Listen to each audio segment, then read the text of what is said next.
Hey guys, I'm Wilson from C-Scales, and in this video, I'm going to be showing you how to understand a music production core that's probably the least understood for most producers, which is composition. Most people have probably tried learning composition at some point in time to better their music, but usually stop because they couldn't relate to the information and found it too complicated to learn.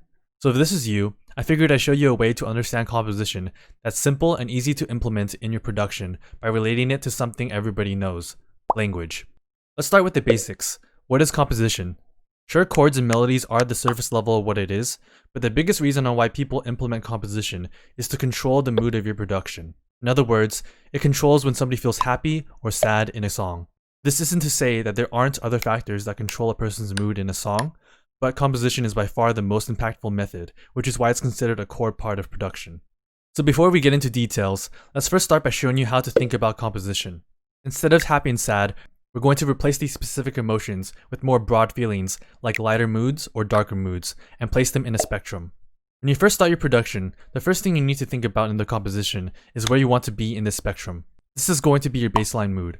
The second thing you need to figure out is how far away you want to move from this mood. So for example, if you have a lighter sounding mood, how far away do you want this emotion to change?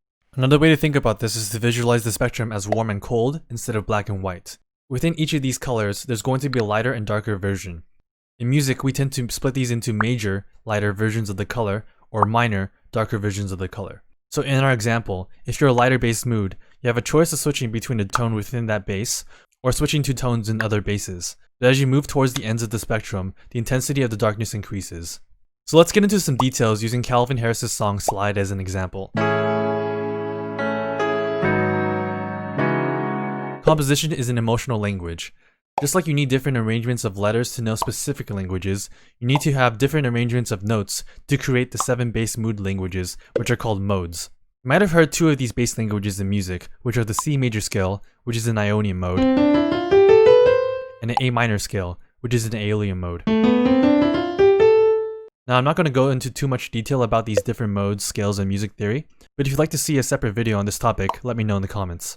Anyways, Slide's mood language is the 3rd darkest language, the Aeolian mode, a D-flat Aeolian to be exact.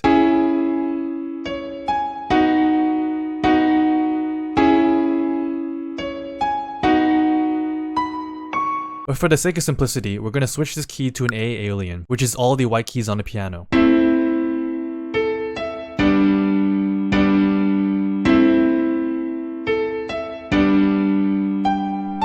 As a side note, switching keys is kind of like changing accents in a language. The base language is still the same, just like the English language in Britain and America, but the way it's told gives it a different style and character. Now that we have the language, it's time to create the sentence structure, which use something called chords. The basic structure of a chord is just a combination of 3 notes in a mode, usually starting with a tonic chord, which is another way of saying a chord with the first note being the first note of the scale in the mode. In the case of Slide, we only have 2 chords, both in the same bass mood of Aeolian, which are the darker sounding tonic A minor chord and a lighter sounding G major chord. As a result, the sentence structure for this emotional language is one that switches from a dark mood to a light mood. Here's what it would sound like if the sentence structure had a second chord in a dark mood.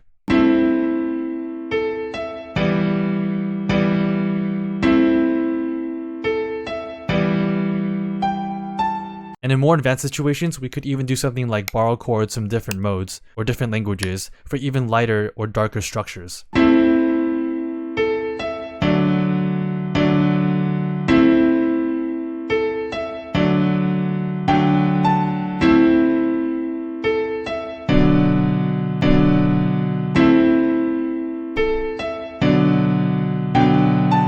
This is something called modal interchange, which again we won't go into too much detail for now, but it allows you to create even more mood changes than just the 7 in the base mood.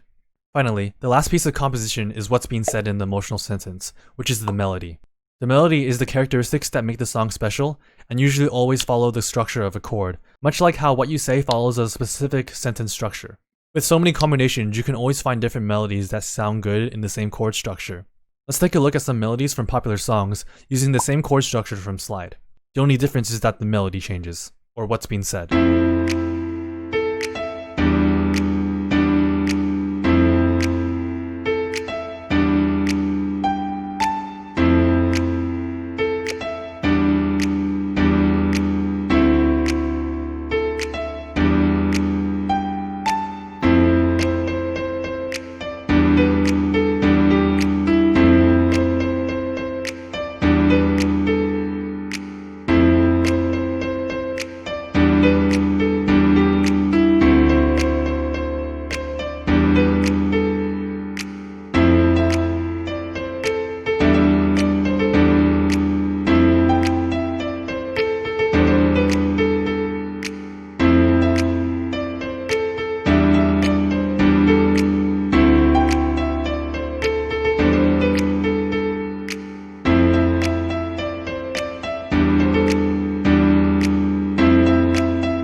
You're going to notice a common theme in a lot of these melodies. They set up a repetition that gets broken later in the melody. This is the golden rule for melodies. You always want to be establishing a groove for the audience to get a hold of as a common theme. Once they understand it, changing it even the slightest bit every now and then keeps the melody interesting and prevents the song from going stale. So to summarize, there's 3 things you ultimately need to decide in a composition.